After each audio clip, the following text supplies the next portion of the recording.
여군년이 이런 데서 뭐 하는 거야? 주접 떨지 말고 커피나 타러 가. 제51기가벼단장 강태식 대령이 작업복 입은 여군을 향해 내뱉은 이 모욕적인 말. 그런데 나흘 후 4만여 명이 모인 연병장에서 중장 계급장을 단 그녀가 자신의 상관으로 나타났다면 과연 그에게 무슨 일이 벌어졌을까요?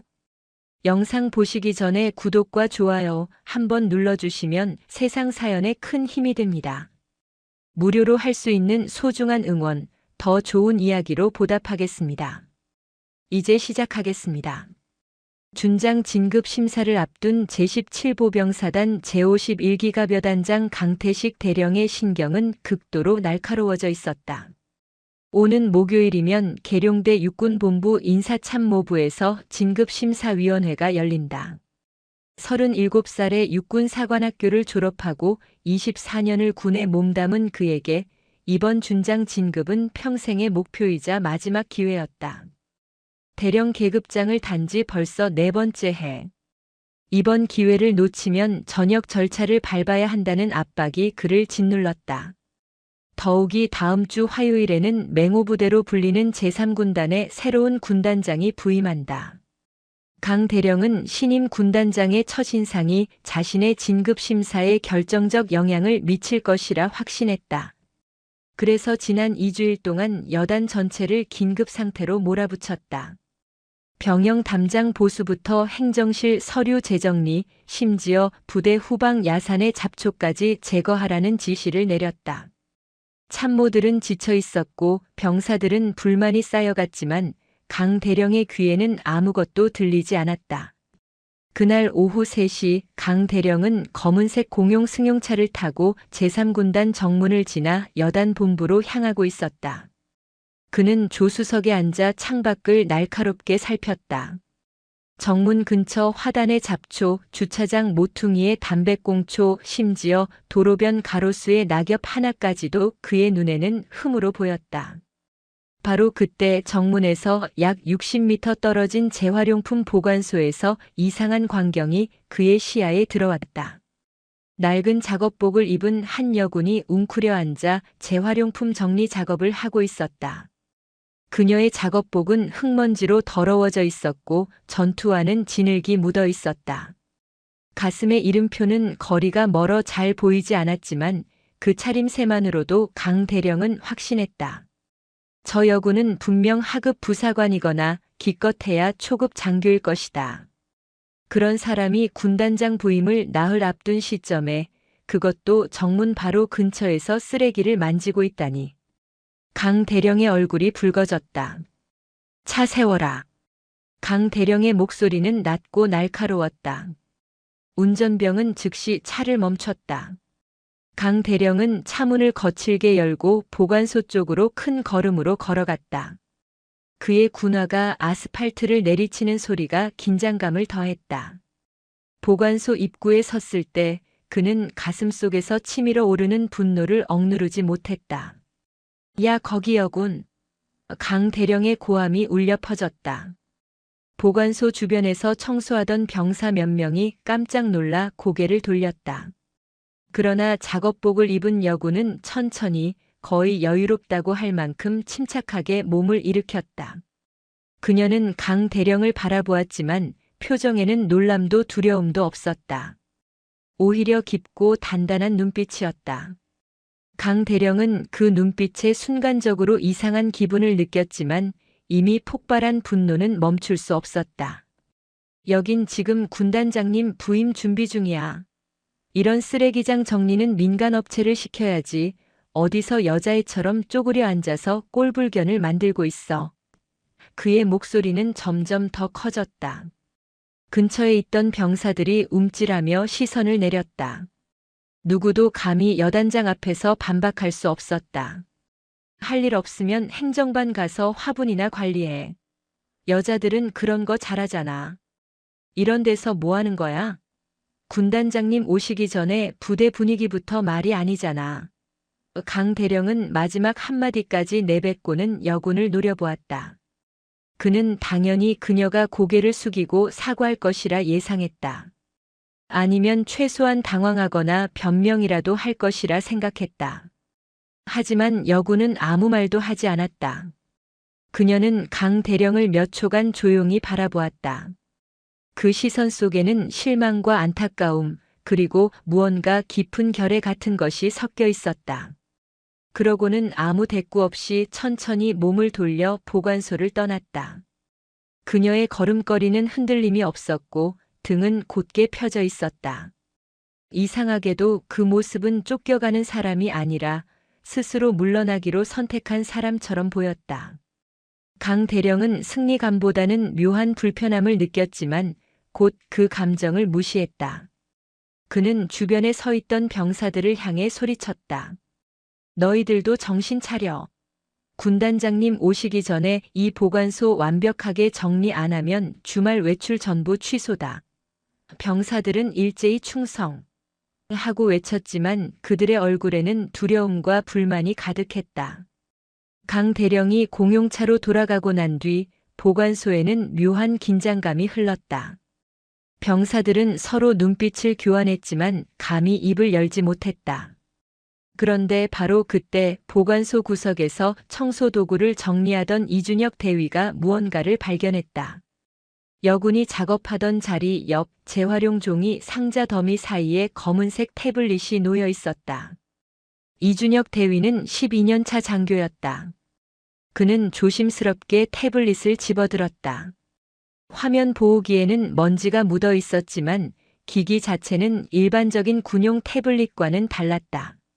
측면에는 암호화 보안 인증 스티커가 붙어 있었고 뒷면에는 육군본부 정보화 기획과의 관리 번호가 새겨져 있었다. 이것은 일반 병사나 하급 장교가 사용할 수 있는 기기가 아니었다. 이 대위의 손이 떨렸다. 그는 조심스럽게 화면을 켰다. 잠금 화면에는 비밀번호 입력창이 떴지만 그 위에 최근 열람 문서 제목이 희미하게 보였다. 제3군단 재활용품 처리 체계 개선안, 정문 인근 시설 보안 취약점 분석, 부대 환경 관리 실태 점검서. 이 대위는 숨이 막혔다. 이것은 단순한 청소 작업이 아니었다. 저 여군은 부대 시설을 전문적으로 분석하고 있었던 것이다. 이 대위는 주변을 둘러보았다.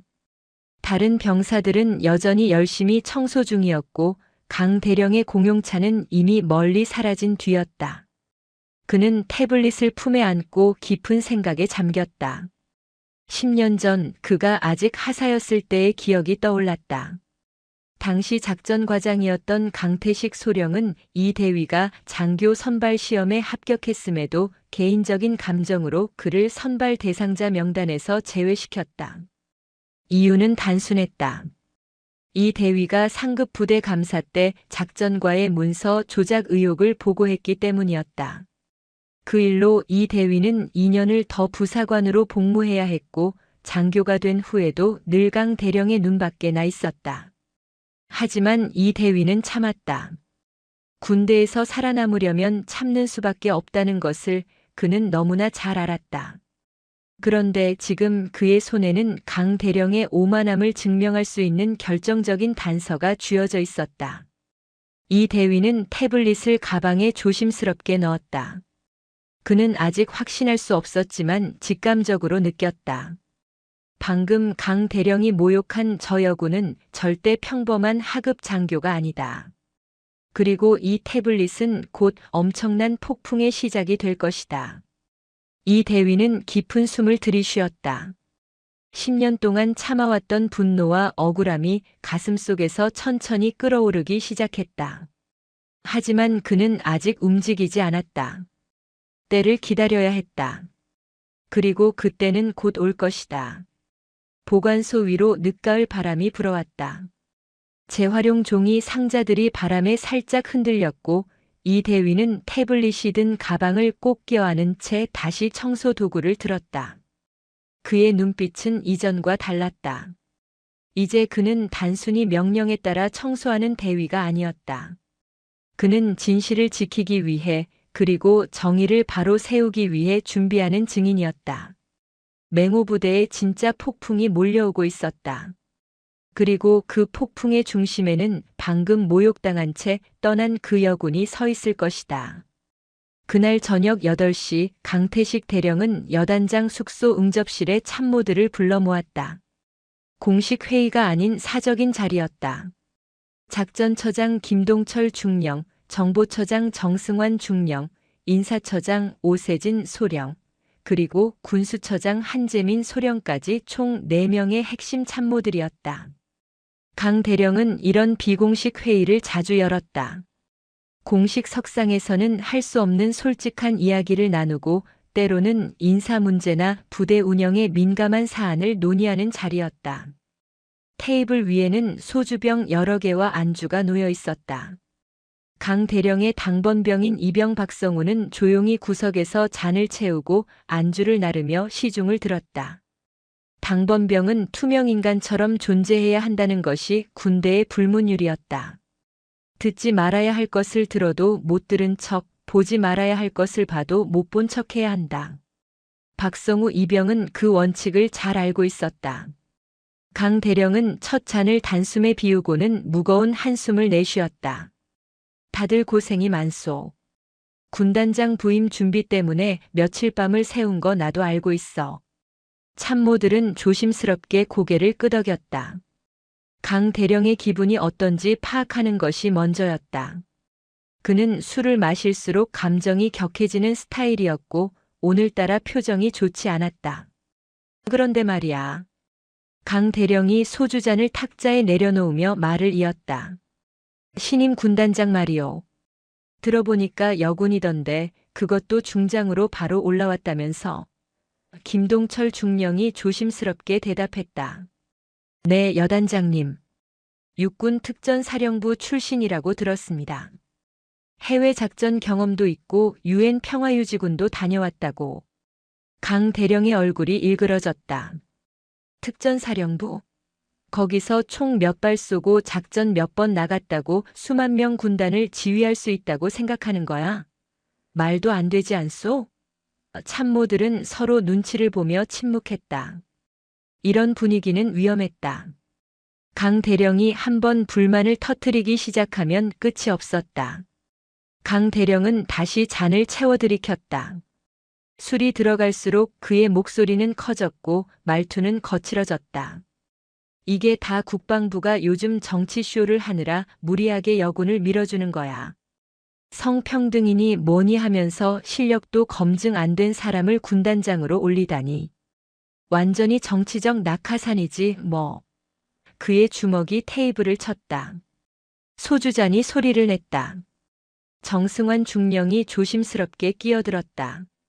그래도 여단장님 육군본부에서 내린 결정이니까. 하지만 강 대령은 그 말을 끊었다. 육군본부? 거기도 정치 논리에 휘둘리는 건 마찬가지야. 나는 24년 동안 현장에서 병사들이랑 부대를 굴려봤어. 군단장이라는 자리가 얼마나 무거운 자리인지 알아. 그런데 이런 낙하산이 내 머리 위에 앉아서 이래라 저래라 하는 꼴은 절대 못 봐. 오세진 소령이 입술을 깨물었다. 이 정도면 이미 상관 모독 수준이었다. 하지만 감히 여단장을 제지할 수 있는 사람은 아무도 없었다. 강 대령은 계속해서 분노를 쏟아냈다. 여자가 뭘 알겠어. 전투부대를 지휘해봤어? 기갑부대 작전을 이해나 하고 있어? 탱크 한 대 제대로 운용해 본 적이나 있을까? 이건 완전히 실험이야, 실험. 우리 맹호부대를 가지고 성평등 실험을 하겠다는 거지. 한재민 소령은 고개를 숙인 채 아무 말도 하지 않았다. 그는 마음속으로 이 자리를 빨리 벗어나고 싶었다. 이런 발언들이 나중에 문제가 될 것 같은 불길한 예감이 들었기 때문이다. 하지만 강 대령의 독설은 멈추지 않았다. 내가 장군 진급하려고 20년을 얼마나 고생했는데. 그런데 이런 정치적 졸속 인사 때문에 내 인생이 망가질 수도 있다는 거 아냐? 만약 이 여자 군단장이 부임해서 부대를 엉망으로 만들면 책임은 누가 져? 우리 여단장들이 뒤처리하는 거지. 김동철 중령이 조심스럽게 술잔을 들며 말했다. 여단장님, 일단은 부임하시면 뵙고 판단하시는 게. 하지만 강 대령은 손을 휘저었다. 볼 것도 없어. 이미 소문 다 들었어. 젊고 열정적이고 이상주의에 빠져 있다던데. 그런 사람이 현실적인 부대 운영을 할 수 있겠어? 아마 부임하자마자 병영 문화개혁이니 뭐니 하면서 쓸데없는 일이나 벌이겠지. 그는 다시 잔을 들이켰다. 얼굴은 이미 붉게 상기되어 있었다. 내가 만약 이번에 준장 진급 못하면 그건 다 이 여자 군단장 때문이야. 분명히 나한테 문제 만들고 인사에 불리한 보고 올릴 게 뻔해. 여자들은 원래 그래. 감정적이고 편협하고. 군대는 냉철한 판단력과 큰 그림이 필요한 곳이라고. 이제 그의 발언은 명백한 성차별적 발언이었다. 참모들은 모두 불편한 표정을 지었지만 여전히 아무도 입을 열지 못했다. 구석에서 조용히 시중을 들던 박성우 이병은 숨을 죽인 채 이 모든 대화를 듣고 있었다. 그의 손은 미세하게 떨렸다. 20살의 어린 병사에게 이 상황은 너무나 무거웠다. 그는 당번병 교육을 받을 때 들었던 말을 떠올렸다. 장교들의 사적인 대화는 절대 밖으로 새어나가면 안 된다. 당번병의 입은 무덤이어야 한다. 하지만 지금 듣고 있는 이 대화는 단순한 사적인 불만이 아니었다. 이것은 명백한 상관 모독이었고 성차별 발언이었으며 군기 위반이었다. 회의는 밤 11시가 넘어서야 끝났다. 참모들이 하나둘 자리를 뜨고 박성우 이병은 테이블을 정리했다. 빈 소주병이 6개였다. 강 대령은 침실로 들어가기 전 마지막으로 중얼거렸다. 이 여자 군단장 절대 우습게 보면 안 돼. 내가 여단을 확실하게 장악해서 군단장이 함부로 간섭 못하게 만들어야 해. 그리고는 비틀거리며 침실 문을 닫았다. 박성우 이병은 설거지를 마치고 당번병 대기실로 돌아왔다. 시계는 자정을 가리키고 있었다. 그는 침대에 누워 천장을 바라보았다. 가슴이 답답했다. 오늘 들은 이야기를 어떻게 해야 할까? 그냥 모른 척하고 묻어버려야 할까? 하지만 양심이 그를 괴롭혔다. 특히 여자들은 원래 그래. 감정적이고 편협하고라는 말이 계속 귓가에 맴돌았다. 박성우의 어머니는 육군 부사관이었다. 그는 어머니가 얼마나 전문적이고 유능한 군인인지 잘 알고 있었다. 다음 날 아침 박성우 이병은 정문 근무를 서는 동기 최민호 이병에게 연락을 했다. 둘은 훈련소 동기였고 자대 배치 후에도 자주 연락하며 지내는 사이였다. 박성우는 조심스럽게 어젯밤 일을 털어놓았다. 최민호는 충격을 받았다. 그 정도였어? 그건 완전히 문제 아니야? 박성우는 고개를 끄덕였다. 그래서 나도 고민이야. 이걸 어떻게 해야 할지. 최민호는 잠시 생각하더니 말했다. 형, 우리 정문 행정실에 이준혁 대위님 있잖아. 그분한테 상담해보는 게 어때? 대위님은 경험도 많으시고 공과 사를 확실히 구분하시는 분이야. 박성우는 망설였다.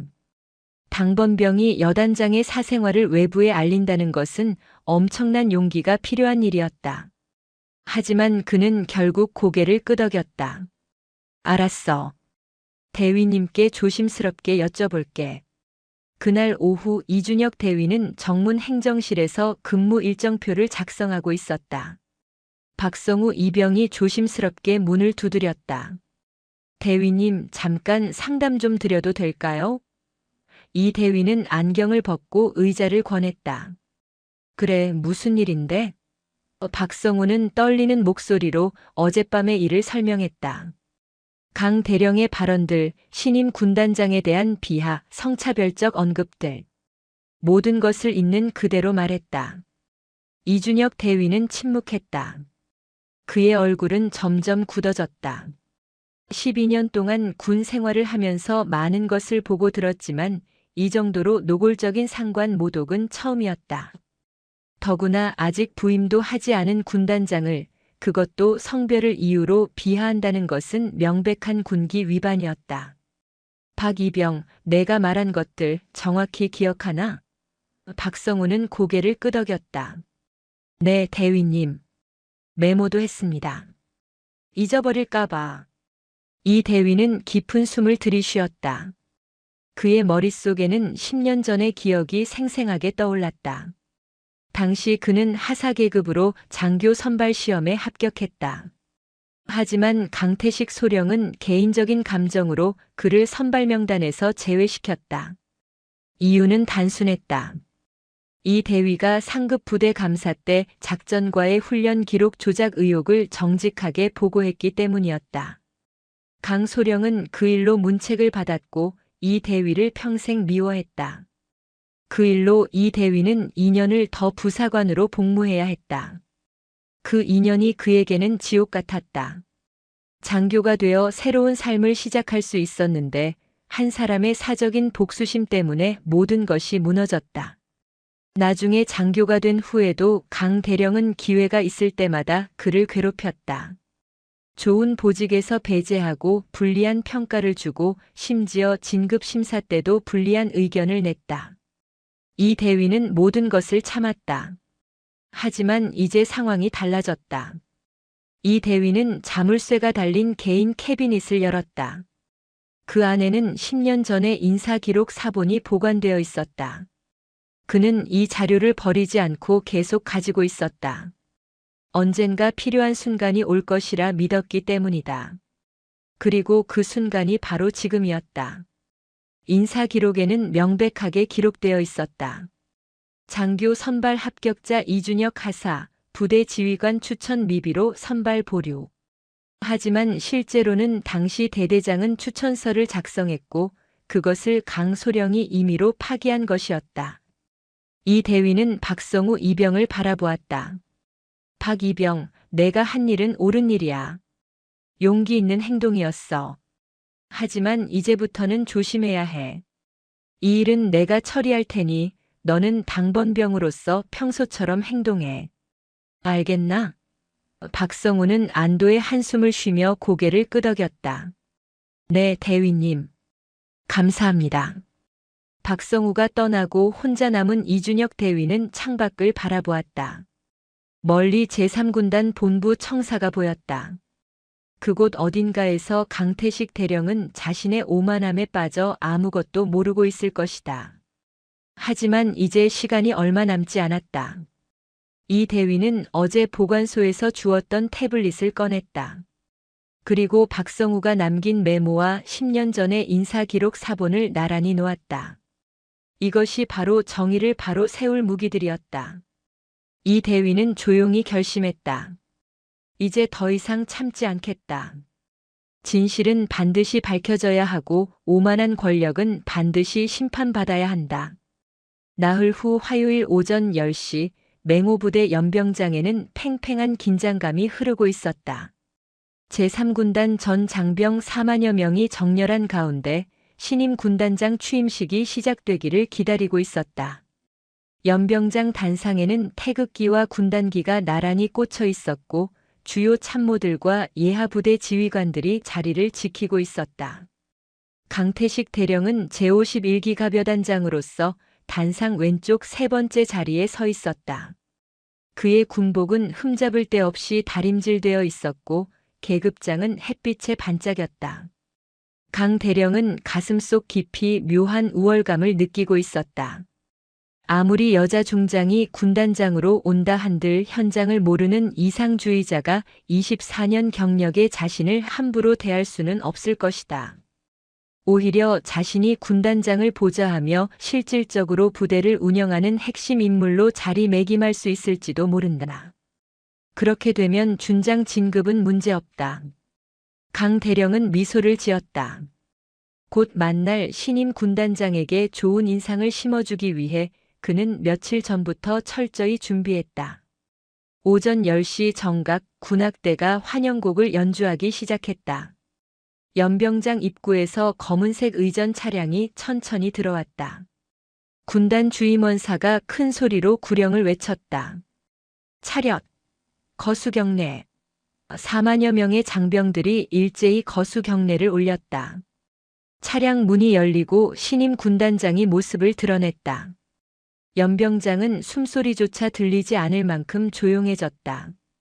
강태식 대령은 그 순간 자신의 심장이 멈춘 것 같은 느낌을 받았다. 차에서 내린 인물은 중장 계급장을 단여군이었다. 그것까지는 예상했던 일이었다. 하지만 그 얼굴, 그 눈빛, 그 걸음걸이. 모든 것이 너무나 익숙했다. 강 대령의 얼굴에서 혈색이 빠져나갔다. 단상에서 신임 군단장을 맞이하기 위해 걸어나가던 그의 발걸음이 순간적으로 흔들렸다. 옆에 서 있던 제52기계 화여단장 신동욱 대령이 이상하다는 듯 힐끗 쳐다보았다. 신임 군단장 윤미래 중장은 단상을 향해 걸어왔다. 그녀의 군복은 단정했고 중장 계급장은 당당했다. 그녀의 얼굴은 나흘 전 재활용품 보관소에서 강 대령에게 모욕을 당했던 바로 그 여군이었다. 강 대령은 순간 현기증을 느꼈다. 그의 머릿속에서 나흘 전의 기억이 생생하게 재생되었다. 야, 거기 여군. 여자애처럼 쪼그려 앉아서 꼴불견을 만들고 있어. 여자들은 화분이나 관리해. 그 모든 말들이 귓가에서 메아리 쳤다. 윤미래 중장은 단상에 올라 부대기를 인수받는 의식을 진행했다. 전임 군단장으로부터 부대기를 넘겨받는 그녀의 손은 전혀 떨리지 않았다. 그녀는 부대기를 높이 들어올려 4만여 장병들에게 보여주었다. 연병장의 우렁찬 함성이 터져나왔다. 충성. 강 대령도 다른 지휘관들과 함께 구호를 외쳤지만 그의 목소리는 떨리고 있었다. 의식이 끝나고 윤 중장의 취임사 순서가 되었다. 그녀는 단상 중앙으로 걸어 나왔다. 마이크 앞에 서서 참모들과 여단장들, 그리고 연병장의 정렬한 모든 장병들을 천천히 둘러보았다. 그녀의 시선이 강태식 대령에게 닿았을 때 강 대령은 온몸이 얼어붙는 것을 느꼈다. 그 눈빛에는 분노도 원망도 없었다. 오히려 깊은 실망과 단호한 결의가 담겨 있었다. 윤 중장은 준비된 원고를 단상 옆에 내려놓았다. 그리고 마이크를 잡고 입을 열었다. 장병 여러분, 오늘부터 제3군단을 지휘하게 된 윤미래 중장입니다. 저는 원고 없이 여러분께 진심을 전하고 싶습니다. 그녀의 목소리는 명확하고 단호했다. 연병장은 정적에 휩싸였다. 모든 이의 시선이 그녀에게 집중되었다. 저는 사흘 전 이 부대에 먼저 도착했습니다. 정식 취임 전에 이 부대의 진짜 모습을 보고 싶었기 때문입니다. 화려하게 준비된 환영식이 아니라 평범한 일상 속의 맹호부대를 보고 싶었습니다. 윤 중장의 말에 연병장 곳곳에서 작은 웅성거림이 일었다. 참모들은 당황한 표정으로 서로를 바라보았다. 강 대령의 얼굴은 창백해졌다. 저는 작업복을 입고 정문 인근 재활용품 보관소에서 시설을 점검했습니다. 그곳에서 저는 우리 부대의 심장부를 보았습니다. 열심히 근무하는 병사들의 모습도 보았고 개선이 필요한 시설들도 보았습니다. 윤 중장은 잠시 말을 멈추고 단상의 지휘관들을 천천히 둘러보았다. 하지만 그곳에서 저는 더 심각한 것을 목격했습니다. 바로 계급의 오만함입니다. 강태식 대령은 숨을 쉴 수 없었다. 그의 양손은 주먹을 쥔 채 떨리고 있었다. 옆에 선 신동욱 대령이 이상한 낌새를 눈치채고 슬쩍 쳐다보았다. 하지만 윤 중장은 특정 인물을 지목하지 않았다. 그녀는 계속해서 말을 이어갔다. 어떤 지휘관은 계급장만 보고 사람을 판단합니다. 깨끗한 군복을 입지 않았다고, 작업복을 입고 있다고 그 사람의 가치를 함부로 단정합니다. 심지어 성별을 이유로 누군가의 능력을 폄하하고 그 사람이 해야 할 일과 하지 말아야 할 일을 멋대로 정해버립니다. 윤 중장의 목소리는 점점 더 강해졌다. 이것이 바로 우리가 제거해야 할 내부의 적입니다. 연병장은 숨죽인 긴장감으로 가득했다. 윤 중장은 잠시 숨을 고르고 다시 말을 이었다. 저는 특전사령부에서 22년을 복무했습니다. 그곳에서 배운 가장 중요한 교훈은 진짜 실력은 계급장이 아니라 현장에서 나온다는 것입니다. 전투에서 중요한 것은 계급이 아니라 능력입니다. 부대를 강하게 만드는 것은 권위가 아니라 신뢰입니다. 그녀는 연병장의 장병들을 향해 시선을 돌렸다. 맹호부대 장병 여러분, 저는 여러분과 함께 진짜 강한 부대를 만들고 싶습니다. 계급의 오만함이 아니라 상호 존중으로, 형식적인 규율이 아니라 진정한 전우애로 단결된 부대를 만들고 싶습니다. 그러기 위해서는 우리 스스로를 돌아봐야 합니다. 지휘관부터 말단 병사까지 모두가 자신을 점검해야 합니다. 윤 중장은 마지막으로 단상의 지휘관들을 향해 말했다. 특히 지휘관 여러분께 말씀드립니다. 계급장은 권력이 아니라 책임입니다. 우리는 부하들 위에 군림하는 것이 아니라 부하들과 함께 싸우는 전우입니다. 이 원칙을 잊는 순간 우리는 진정한 군인이 아니라 그저 권위에 취한 관료일 뿐입니다. 그녀의 말이 끝나자 연병장은 잠시 정적에 휩싸였다가 곧 우레와 같은 박수가 터져나왔다. 취임식이 끝나고 지휘관들과 참모들은 군단장실로 이동했다. 윤 중장은 각 여단장 및 참모들과 간단한 인사를 나누었다. 강태식 대령의 차례가 왔을 때 윤 중장은 그를 잠시 바라보았다. 강 대령은 경례를 올렸지만 그의 손은 떨리고 있었다. 제51기갑여단장 강태식 대령입니다. 군단장님. 그의 목소리는 겨우 나왔다.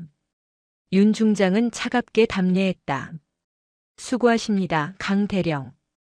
그녀는 더 이상 아무 말도 하지 않았다. 하지만 그 짧은 순간의 침묵이 강 대령에게는 영원처럼 길게 느껴졌다. 인사를 마치고 돌아서는 강 대령의 등에는 식은땀이 흐르고 있었다. 그날 오후 3시 이준혁 대위는 군단 본부 청사 3층에 있는 감찰실을 찾아갔다. 그의 손에는 두툼한 서류 봉투가 들려 있었다. 감찰실장 조민석 중령은 군단에서 가장 원칙적이고 공정한 인물로 알려져 있었다. 그는 육군사관학교를 졸업하고 22년 가까이 복무하면서 단 한 번도 불공정한 처리를 한 적이 없다는 평판을 갖고 있었다. 이 대위는 감찰실 문을 두드렸다. 들어오십시오. 조민석 중령의 목소리가 들렸다. 이 대위는 문을 열고 들어가 경례를 올렸다. 정문 행정실 이준혁 대위입니다. 실장님께 보고드릴 사항이 있어 왔습니다. 조 중령은 안경을 벗고 이 대위를 바라보았다. 무슨 일입니까? 이 대위는 서류 봉투를 책상 위에 조심스럽게 올려놓았다. 실장님, 이것은 제51기갑여단장 강태식 대령에 관한 진정서입니다. 상관 모독, 성차별 발언, 지위 남용, 그리고 과거 인사불이익 등 여러 건의 군기 위반 사항이 포함되어 있습니다. 조 중령의 표정이 굳어졌다. 그는 봉투를 열어 내용물을 꺼냈다. 첫 번째 문서는 강 대령이 나흘 전 재활용품 보관소에서 신임 군단장에게 가했던 모욕에 대한 진술서였다. 목격자 명단에는 당시 보관소에서 근무하던 병사 7명의 이름이 적혀 있었다.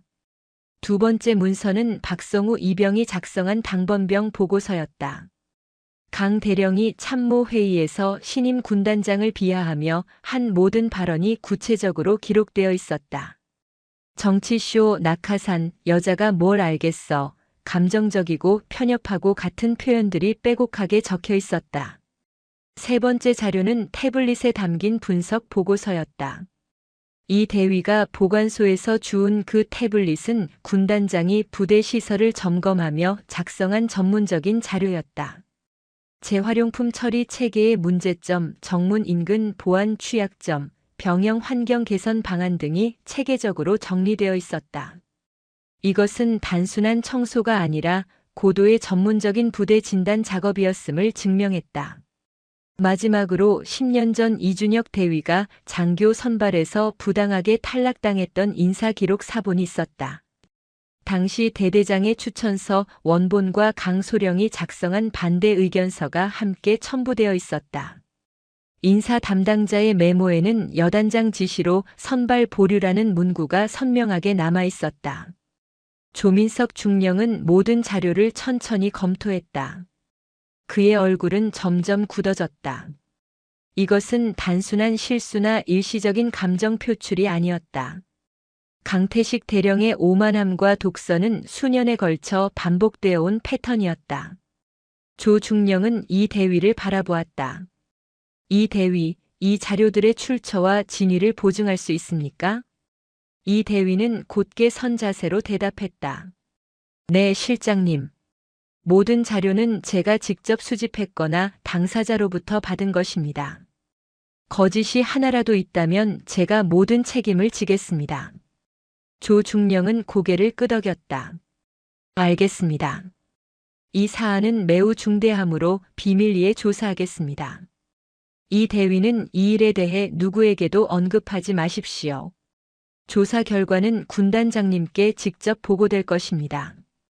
이준혁 대위는 경례를 올리고 감찰실을 나왔다. 복도를 걸어 나오며 그는 깊은 숨을 내쉬었다.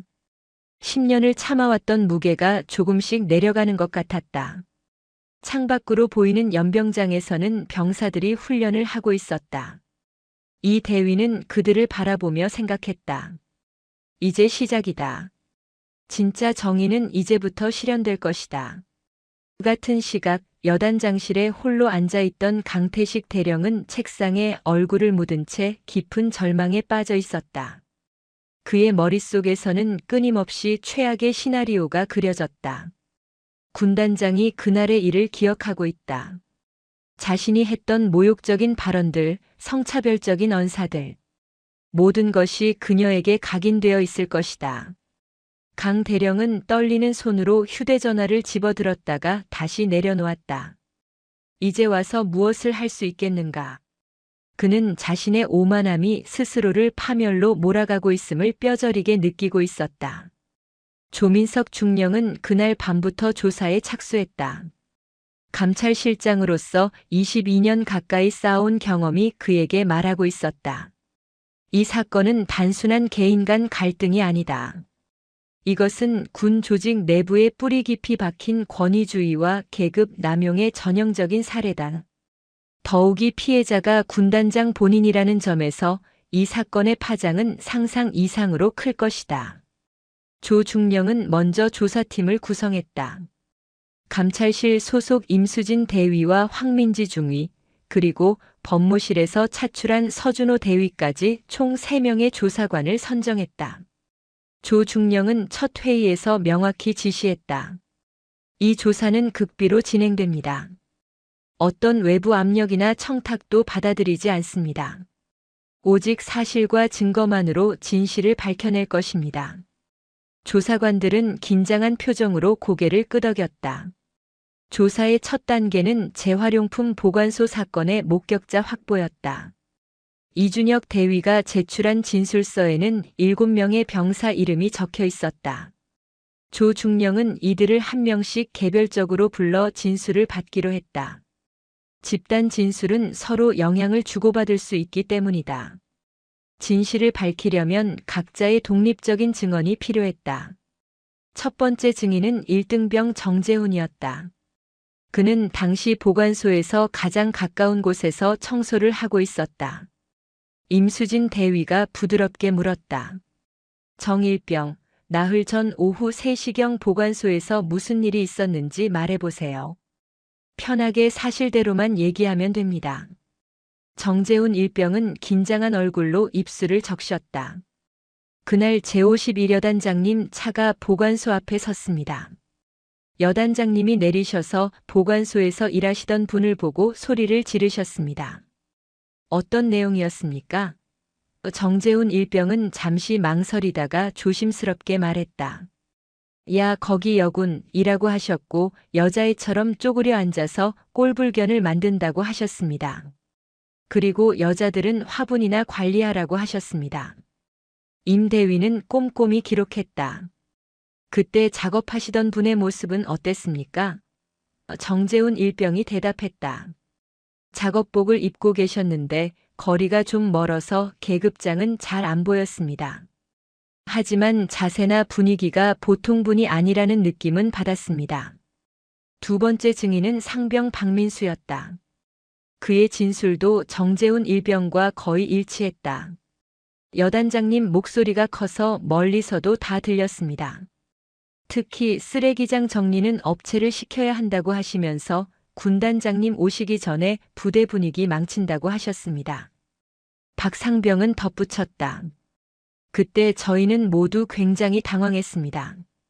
왜냐하면 그분이 정말 중요한 분 같았거든요. 차림새는 평범했지만 뭔가 범상치 않은 느낌이었습니다. 세 번째부터 일곱 번째 증인까지 모두 유사한 진술을 했다. 강태식 대령의 고함 소리, 성차별적 발언, 모욕적인 언사.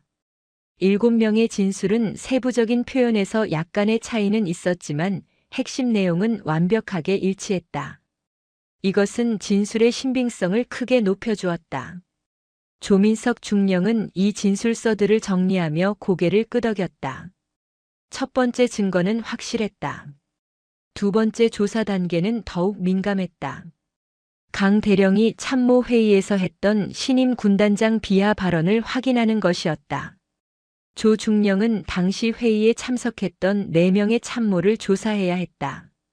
작전처장 김동철 중령, 정보처장 정승환 중령, 인사처장 오세진 소령, 군수처장 한재민 소령. 이들은 모두 강 대령의 직속 참모들이었다. 여단장에게 불리한 증언을 한다는 것은 그들에게도 엄청난 부담이었다. 조 중령은 황민지 중위에게 지시했다. 참모들을 개별적으로 면담하되 절대 압박하지 마십시오. 다만 진실을 말하지 않으면 위증죄로 처벌받을 수 있다는 점만 명확히 알려주십시오. 황중위는 이해했다는 듯 고개를 끄덕이고 첫 번째 면담 대상인 한재민 소령을 불렀다. 한재민 소령은 감찰실에 들어서면서부터 긴장한 기색이 역력했다. 그는 4명의 참모 중 가장 젊고 경력이 짧았다. 황민지 중위가 정중하게 물었다. 한 소령님, 나흘 전 저녁 여단장 숙소에서 있었던 비공식 회의에 대해 여쭙겠습니다. 당시 어떤 대화가 오갔습니까? 한 소령은 시선을 피하며 대답했다. 그냥 일상적인 업무 보고였습니다. 군단장 부임 준비에 관한 이야기들이었습니다. 황중위는 차분하게 말했다. 한 소령님, 지금 하시는 말씀이 사실과 다를 경우 위증죄로 군사법원에 회부될 수 있습니다. 당시 당번병이었던 박성우 이병이 작성한 보고서가 이미 제출되어 있습니다. 다시 한번 여쭙겠습니다. 당시 강태식 대령이 신임 군단장에 대해 어떤 발언을 했습니까? 한 소령의 얼굴이 창백해졌다. 그는 한참을 침묵하다가 결국 입을 열었다. 여단장님께서 술을 드시면서 신임 군단장님에 대해 불만을 토로하셨습니다. 국방부가 정치쇼를 한다고 여군을 무리하게 군단장으로 올렸다고 하셨습니다. 그리고 정치적 낙하산이라는 표현을 사용하셨습니다. 한 소령의 목소리는 떨렸다. 저는 그 자리가 너무 불편했습니다. 하지만 여단장님 앞에서 제가 뭐라고 말할 수 있겠습니까? 황중위가 계속 물었다. 그 외에 또 어떤 발언이 있었습니까? 한 소령은 깊은 숨을 내쉬었다. 여자가 뭘 알겠냐고 하셨습니다. 전투부대 지휘 경험도 없고 기갑부대 작전도 이해 못할 거라고 하셨습니다. 그리고 그는 말을 잇기 힘들어했다. 여자들은 원래 감정적이고 편협하다고 하셨습니다. 군대는 냉철한 판단력이 필요한 곳인데 여자 군단장 때문에 부대가 망가질 거라고 하셨습니다. 황중위는 모든 내용을 정확히 기록했다.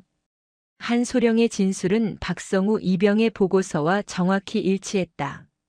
한 소령이 나간 후 다음 순서는 오세진 소령이었다. 그도 처음에는 회피하려 했지만 결국 같은 내용을 진술했다. 여단장님의 발언이 너무 과격해서 저도 놀랐습니다. 하지만 그분은 제 직속 상관입니다. 감히 제가 뭐라고 할 수 없었습니다. 정승환 중령과 김동철 중령의 진술도 크게 다르지 않았다. 다만 이들은 좀 더 방어적인 태도를 보였다. 정승환 중령은 말했다. 저는 여단장님께 그래도 부임하시면 뵙고 판단하시라고 말씀드렸습니다. 하지만 여단장님은 들으려 하지 않으셨습니다. 김동철 중령도 비슷한 변명을 했다. 여단장님이 술에 취해 감정적으로 말씀하신 것으로 생각했습니다. 설마 진심이실 거라고는. 하지만 조민석 중령은 그들의 변명을 받아들이지 않았다. 여러분은 영관급 장교입니다. 상관이 명백히 잘못된 발언을 했을 때 제지하거나 최소한 반대 의견을 내는 것이 참모의 의무입니다. 여러분의 침묵은 강 대령의 일탈을 방조한 것이나 다름없습니다. 참모들은 아무 말도 하지 못했다. 세 번째 조사는 10년 전의 인사불이익 사건이었다. 서준호 대위는 법무 전문가로서 이 부분을 담당했다. 그는 이준혁 대위가 제출한 인사 기록을 면밀히 검토했다.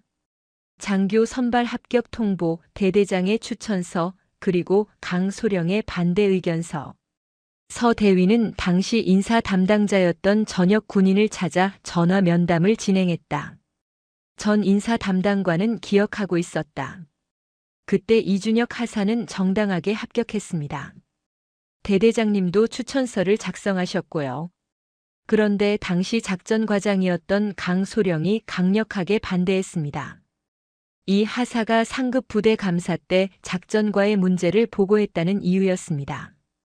강소령은 여단장님께 직접 가서 이 하사의 선발을 막아달라고 요청했고 결국 선발이 보류됐습니다. 서 대위가 물었다. 그것이 정당한 절차였습니까? 전 인사 담당관은 한숨을 쉬었다. 아닙니다. 명백한 인사보복이었습니다. 하지만 당시 여단장님이 강소령 편을 들었고 저는 어쩔 수 없었습니다. 그때 저도 양심의 가책을 많이 느꼈습니다. 서 대위는 이 내용을 모두 녹음하고 진술서로 작성했다. 조사가 진행되는 일주일 동안 강태식 대령은 묘한 긴장감을 느끼고 있었다. 부대 내 분위기가 이상했다. 감찰실에서 사람들을 계속 불러 조사하고 있다는 소문이 돌았다. 강 대령은 자신의 참모들을 불러 물었다. 최근 감찰실에서 무슨 조사를 하는 것 같은데 혹시 알고 있나? 참모들은 모두 시선을 피했다. 한재민 소령이 조심스럽게 대답했다. 잘 모르겠습니다, 여단장님. 강 대령은 불안했다. 그는 조민석 중령에게 직접 전화를 걸었다.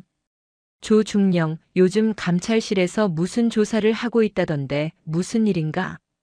조 중령의 대답은 간결했다. 여러 건의 민원과 진정사항을 처리하고 있습니다. 강 대령님께는 관련이 없는 일이니 신경 쓰지 않으셔도 됩니다. 하지만 조 중령의 차가운 목소리가 오히려 강 대령을 더 불안하게 만들었다. 일주일 후 조민석 중령은 모든 조사를 마무리했다. 조사 결과 보고서는 총 60여 페이지에 달했다. 7명의 병사 진술, 4명의 참모 진술, 당번병의 보고서, 인사기록 분석, 전 인사 담당관의 증언 그리고 태블릿에 담긴 군단장의 부대 분석 자료까지. 모든 증거가 한 가지 결론을 가리키고 있었다. 강태식 대령은 수년에 걸쳐 계급을 남용하고 부하들을 억압하고 개인적 감정으로 인사보복을 저지르고 성차별적 발언을 서슴지 않았으며 심지어 자신의 직속 상관인 군단장을 모욕하고 비하했다. 이것은 단순한 실수나 일시적 일탈이 아니었다. 이것은 조직적이고 반복적인 군기 위반이었다. 조 중령은 보고서 마지막 페이지에 자신의 의견을 적었다. 강태식 대령의 행위는 군인으로서의 기본 윤리를 심각하게 위반한 것으로 판단됩니다. 특히 신임 군단장에 대한 모욕과 비하는 군의 지휘 체계를 근본적으로 훼손하는 중대한 범죄입니다. 엄중한 징계가 필요하다고 사료됩니다. 그는 보고서를 서류 가방에 넣고 군단장실로 향했다. 윤미래 중장은 조중령의 보고를 1시간 동안 들었다. 그녀는 보고서를 천천히 읽으며 때때로 고개를 끄덕였다. 모든 보고가 끝나자 그녀는 창밖을 바라보았다. 연병장에서는 병사들이 훈련을 하고 있었다. 그녀는 조용히 말했다. 조중령, 공정하고 철저한 조사에 감사드립니다. 이제 정의를 바로 세울 시간입니다.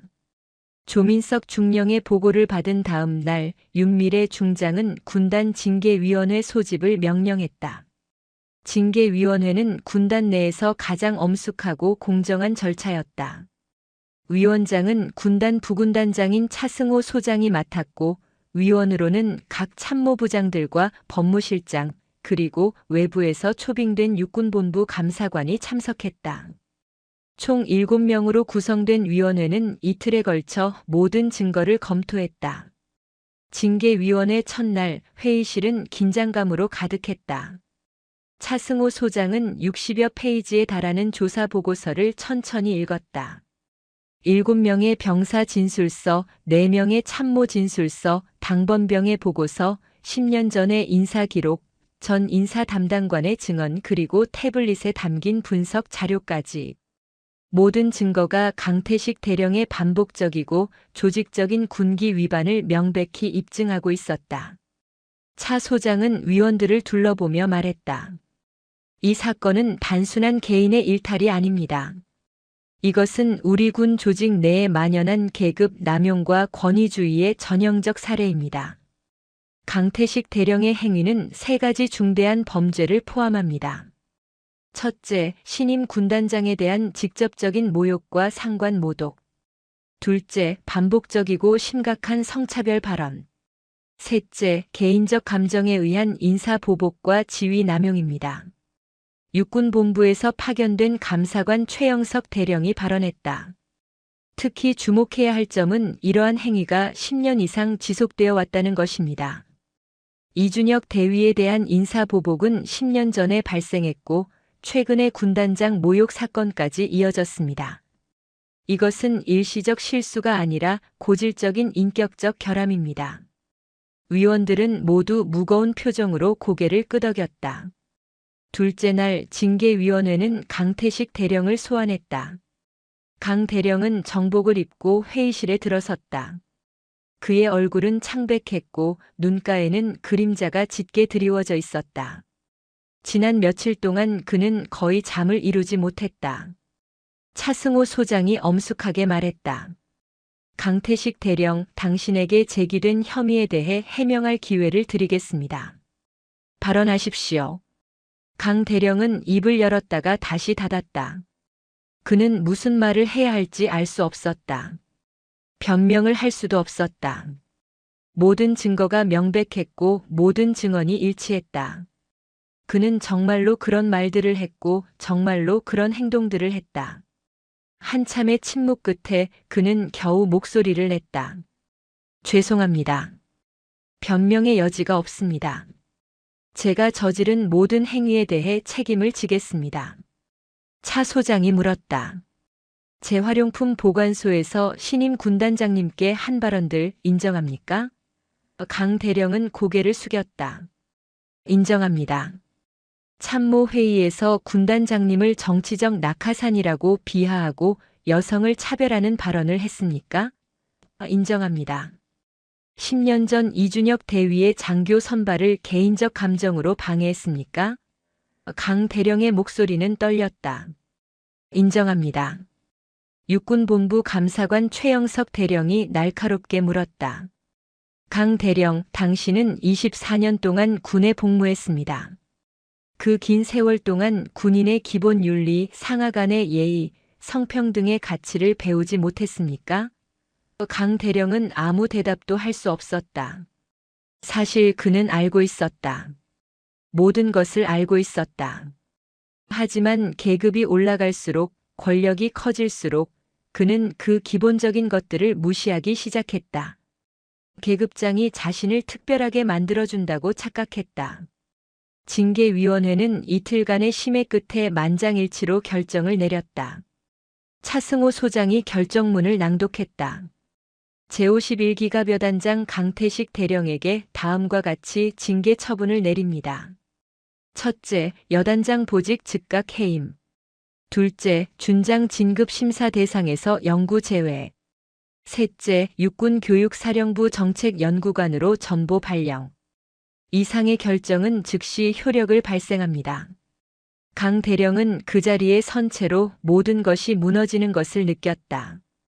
24년 동안 쌓아온 경력, 준장 진급의 꿈, 여단장으로서의 권위.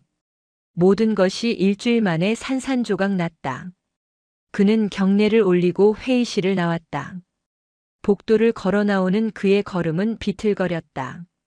사흘 후 강 대령은 여단장실에서 짐을 꾸리고 있었다.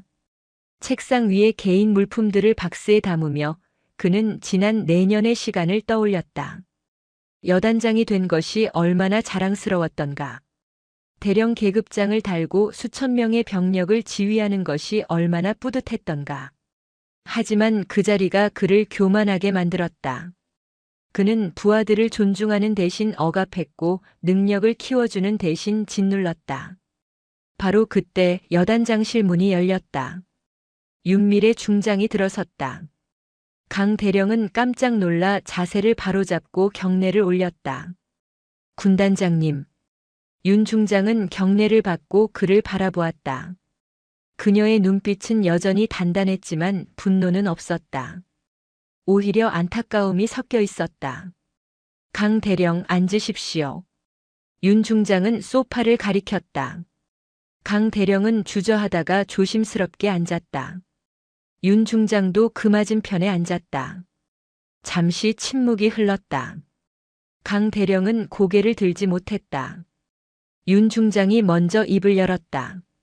강 대령, 제가 오늘 온 이유는 당신을 질책하기 위해서가 아닙니다. 당신에게 꼭 전하고 싶은 말이 있어서입니다. 강 대령은 조심스럽게 고개를 들어 그녀를 바라보았다. 윤 중장은 차분한 목소리로 말을 이었다. 당신의 문제는 개인적인 모욕을 저에게 가했다는 것이 아닙니다. 물론 그것도 잘못이지만 더 큰 문제는 따로 있습니다. 당신은 계급의 무게를 자신의 오만함을 정당화하는 방패로 사용했습니다. 계급장은 권력이 아니라 책임이라는 것을 당신은 잊었습니다. 강 대령은 아무 말도 할 수 없었다. 윤 중장의 말은 날카로웠지만 정확했다. 그녀는 계속했다. 당신은 부하들의 신뢰를 쌓는 대신 자신의 출세만을 위해 그들을 도구처럼 사용했습니다. 이준혁 대위가 정당하게 진실을 말했을 때 당신은 그를 보복으로 짓밟았습니다. 10년 동안 그 사람이 얼마나 고통스러웠을지 생각해 본 적이 있습니까? 강 대령의 눈가에 눈물이 맺혔다. 그는 정말로 생각해 본 적이 없었다. 이준혁 대위의 고통도 자신의 모욕적인 말에 상처받았을 많은 부하들의 마음도. 그는 오직 자신의 진급, 자신의 성공, 자신의 권위만을 생각했다. 윤 중장은 일어서며 마지막 말을 남겼다. 강 대령, 당신이 계급장을 떼지 않는 이상 아직 기회는 있습니다. 교육사령부에서 초급 장교들을 가르치게 될 것입니다. 그들에게 당신이 배운 교훈을 전하십시오.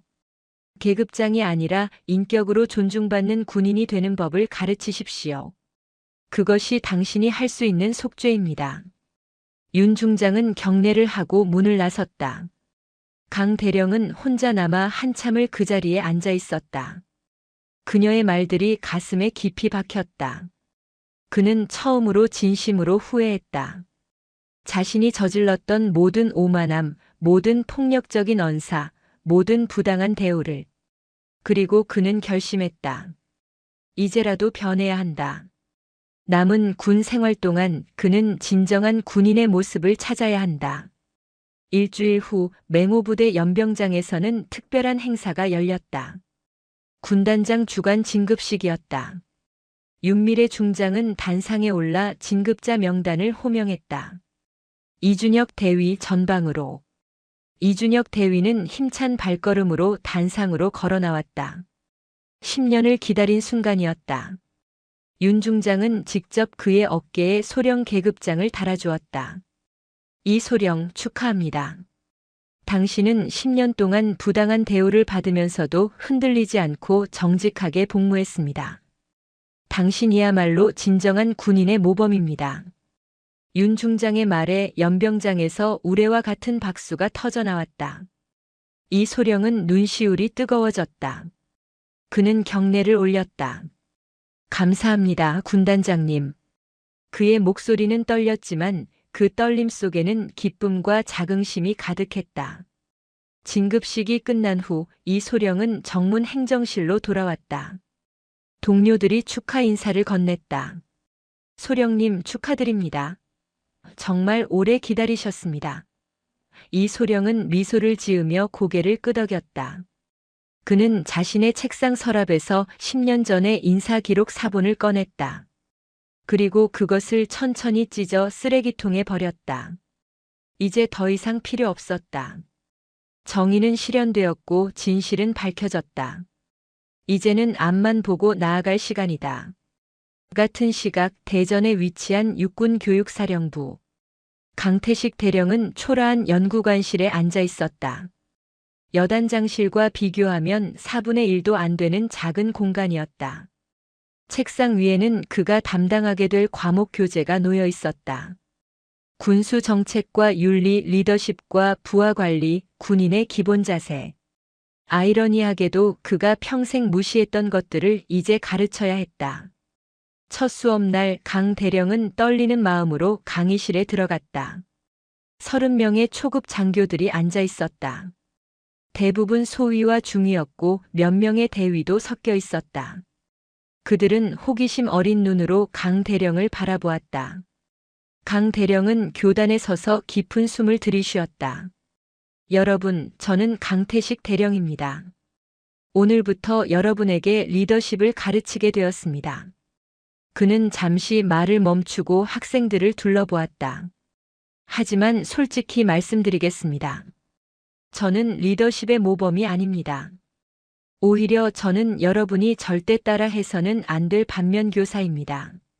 학생들이 놀란 표정으로 서로를 바라보았다. 강 대령은 계속했다. 저는 24년 동안 군에 복무하면서 많은 실수를 했습니다. 계급장을 권력으로 착각했고 부하들을 존중하지 않았으며 개인적 감정으로 사람들에게 상처를 주었습니다. 그 결과 저는 모든 것을 잃었습니다. 그의 목소리는 떨렸지만 진실했다. 오늘부터 저는 여러분에게 제가 배운 교훈을 전하겠습니다. 진정한 리더십은 계급장에서 나오는 것이 아니라 인격에서 나온다는 것을 말입니다. 강의실은 조용해졌다. 학생들은 진지한 표정으로 강 대령을 바라보았다. 그는 처음으로 느꼈다. 이것이 진정한 가르침이구나. 자신의 성공담이 아니라 실패담을, 자신의 영광이 아니라 수치를 솔직하게 나눌 때 비로소 진실한 교육이 시작된다는 것을. 강 대령은 칠판에 한 문장을 적었다. 계급장은 권력이 아니라 책임이다. 그리고 돌아서서 학생들을 바라보며 말했다. 이것이 제가 평생 배우지 못했던, 하지만 여러분은 반드시 기억해야 할 진리입니다. 그날 이후 강태식 대령의 강의는 육군교육사령부에서 가장 진솔하고 감동적인 수업으로 알려지기 시작했다.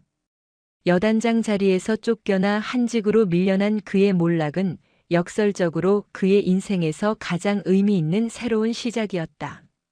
강태식 대령은 이제 진정한 군인이 되기 위한 긴 여정을 시작했다. 그리고 그 여정의 첫걸음은 자신의 오만함을 인정하는 것이었다. 오늘 이야기 어떠셨나요? 계급장은 권력이 아니라 책임입니다. 우리가 손에 쥔 작은 권한은 남을 억누르는 도구가 아니라 함께 성장하기 위한 기회입니다.